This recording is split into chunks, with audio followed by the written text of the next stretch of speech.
Lynn Alden, I think, has really made famous the nothing stops this train meme when it comes to fiscal dominance. And you have talked extensively about just the instability and kind of the unsustainability. Like this can't go on forever. You know, if something can't go on forever, it's going to stop, right? And where do you think we're at right now in this cycle? Obviously, we have massive amounts of debt. We have massive amounts of unfunded liabilities. The interest expense on the national debt is what, 1.3, something like that at current times. Maybe it's even a little bit more. Like, these are huge numbers we're talking about, and this is just talking about America. How do you look at this right now? Where do you think we're at? Is Bitcoin still serving as the best ruler to measure this? Is Bitcoin even mispriced compared to what you see as happening next? So yes, I think it's the best ruler. I focus on the U.S. because the U.S. dollar is the center of the system, right? It's a reserve currency. Is Bitcoin the best? What does it mean for Bitcoin going forward? Some of that depends on path. I think ultimately, yes, it is, I think, going to be the best metric, unless,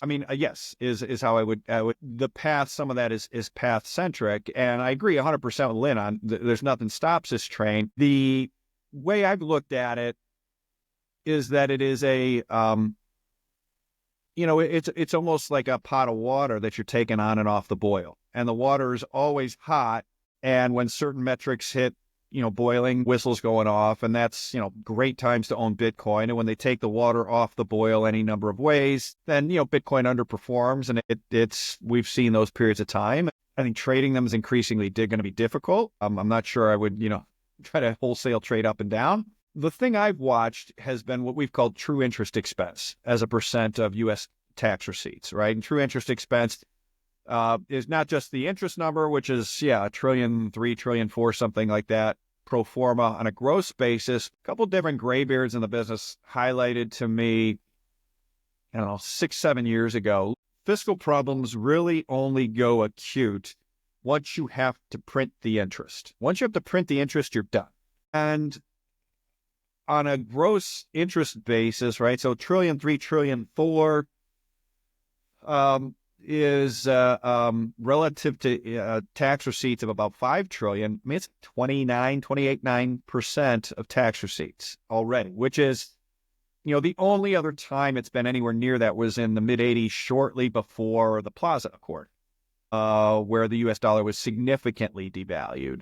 However, the true interest expense metric was something I came up with in probably 2016, maybe 2016. I guess it was 2016. At any rate, the point is it's gross interest plus the current pay-as-you-go portion of entitlements, because ultimately in a Moneyball-like fashion, right, the movie Moneyball, a single and a hit or a single and a walk is the same thing in baseball, but guys that were hitting a lot of singles were getting paid way more than guys that walked a lot, even though there was functionally no difference. And in the same way, markets were completely ignoring in, call it 2016, 17, 18, the entitlement side, even though it had already gone cash flow negative to a large extent 5 years, 6 years earlier, even though functionally there's no difference between interest and the current portion of entitlements. It's the same thing. It's just that the entitlement is off balance sheet debt, and the interest is obviously on balance sheet debt. So back in 2016, I think was the first time I took a cut at it. It was the big three, right? The big three expenditures, not just entitlements plus interest, but it was entitlements, interest, and defense. And those big three in 2016 were like 65% of receipts. So that includes defense. And I ran it out under a couple different scenarios, recession, rate hikes, et cetera, and said, okay, well, maybe by 2020, the big three would be 100% of receipts, and then things are going to start to get weird. And the Fed hiked rates, and things slowed down, and the punchline is by 3Q18, the big three were over 100%, 2 years earlier than I thought they'd be. And that kind of got me going on this whole, okay. And then 2018 was when these gray hairs said, no, defense is interesting, but it's really ultimately only a problem when the true interest expense, when you got to print the VIG, when you got to print the interest. So kept watching that number. It kept going up. And in the COVID crisis, receipts plummeted. Interest and debt and entitlement payments went up. And in 2020, true interest was 105% of receipts. You got to print 5% of the interest and 5%. And if you don't do that, and this is why I said it's so critical in the short run of what does it mean for Bitcoin's path. If U.S. true interest expense is 105% of receipts, and we don't print the money, the dollar is going to go up and up and up and up and up and up, and rates are going to go up and up and up and up and up, and stocks are going to go down and down and down and down, and Bitcoin's probably going to go down and down and down until, the system implodes. And now somewhere on that path, people go, oh God, they're not going to save the banks. I need to put my money in Bitcoin. And so Bitcoin probably sort of pulls out of that and then goes to new highs. But that's why I say the importance is the path. And this sort of on the boil, off the boil, anytime we get near 100% true interest expense of receipts, the water's on the boil. And so we saw that in 2020 into 21. They printed a bunch of money. They did QE. And so the punchline to all that was receipts exploded higher. Rates were pinned very low by QE. And by 2020, late 2021, early 2022, we were back to like 85%. Okay, water's off the boil. Now the Fed can try to raise rates. It was the wrong thing to do, but they did. And Bitcoin does what it does, right? 2022 is a very bad year for Bitcoin. But that sort of plants the seeds for the next boil. Basically, by raising rates with debt to GDP that high, here we are again. Now, bring that all forward to today. True interest expenses in the last 4 months has been 103% of tax receipts. Tax receipts that are inflated by Fartcoin that has $1 billion market cap, right? Like financial, which I bring up is insanity. And I don't think people are as freaked out about this enough as they are, which is to say, in a world where private is so high that Fartcoin has $1 billion market cap, the U.S. government is not covering interest expense, gross interest, plus entitlements out of receipts. Now, remember what I just said. If anytime you get to that, if they don't weaken the dollar, print money, cap yields, however they want to do it, there's a lot of different ways they can do it. What's going to happen? The dollar's going to go up and up and up, and yields are going to go up and up and up. So far, check and check, right? We got DXY at 109, going up and up and up, and we got 10-year yields going up and up and up and up, which a lot of market participants are going, don't worry, if they strengthen the dollar enough, money will flow to bonds. No, they won't. They won't. They're going to crash the treasury market. Yeah. When they crash the treasury market, if they let the dollar keep rising, which will happen because true interest expense is crowding out the global dollar system because we can't even afford true interest expense without printing the money. That's the decision point, right? We're at 4.65% on the 10-year as you and I are sitting down to do this conversation. I don't know if that number's 4.8%.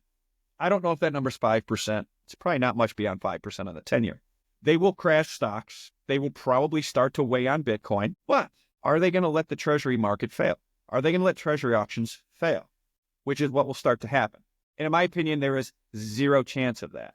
And how do they prevent that from happening? Go back to 2020. They're going to do some sort of massive liquidity injection. Now, what's really interesting to me in all this time around, Bitcoin should be getting killed with the 10-year doing what it's doing, with the 10-year yield doing what it's doing, with the dollar doing what it's doing. It should be getting killed, and it's not. So why?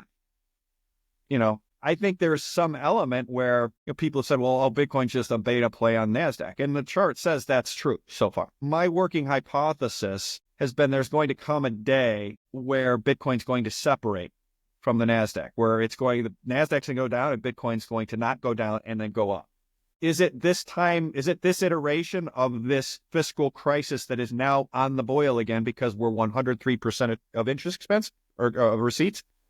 So far, maybe Bitcoin's, crushing the NASDAQ over the last 2-3 months, since Trump got elected. So we'll see. I don't want to play 5-minute macro, but maybe. That's, I think, answers some of the, there is no stopping this train. And I think ultimately Lynn's point, it's a great meme. I wish I'd have thought of it myself. All credit to her. It's an awesome meme. And it's right, because it is, to stop this train, all they have to do is either slash entitlements. It's not going to happen. Okay. Or either slash entitlements and then let the resulting recession drive the dollar up. And again, treasury yields up, bank failures, treasury auction failures. That's how this train will stop. And in that world, Bitcoin is not going to do well. Bitcoin's going to go down a lot. And in my view, the odds of that world happening, particularly in light of the craziness we're already seeing in this country in the last 2-3 months, what's happened on the streets of New York, what's happened in New Orleans, what's happened elsewhere, I think there's zero chance of that happening politically. And I think there's zero chance of that happening financially. So then there is no stopping this train. If you're not going to slash entitlements and you're not going to let banks fail and you're not going to let treasury auctions fail, there's no stopping this train, ultimately. It really is a great meme.